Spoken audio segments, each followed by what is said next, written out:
আপনার ফেসে গোস্ত বেশি তো, আমি তো দেখি না। তাই সমস্যা নাই, একবার ধরে টান দিলে ঠিক হয়ে যাবে। একদিন আবার দিয়েন, বুঝছেন, আমি ঠিক করে দিব না টান দিয়ে। সুটিয়ে লাল করে দেবো, নোংরামি বার করে দেবো। আমি খাবো। চিন বেশি বড় হয়ে গেছে, আবার বলে খাবো খাবো খাবো খাবো।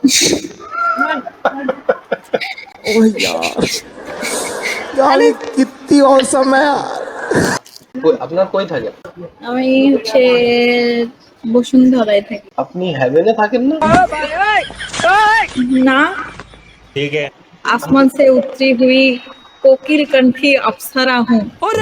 আচ্ছা, পরীদের পৃথিবীতে নামা নিষেধ, কিন্তু আপনি কিভাবে আসলেন? বেশি দুষ্টুমি করছি তো, খালি খাই পরি রাজ্যে সব খাওয়া শেষ করে দিতে পৃথিবীতে। আপনি কোথায় থাকেন? আপনার মনে প্রায় সামথিং ডিফারেন্ট। সামথিং ডিফারেন্ট কেন? আপনার মনে কি অনেকজন আছে নাকি? জায়গা নাই? দরজা বন্ধ করে দিছি। এইটা কি কোনো কথা? আর ঢুকতে দিব না। समझ रहे हो ना? আর প্রয়োজন নেই এরকম কিছু? আপাতত তো নাই।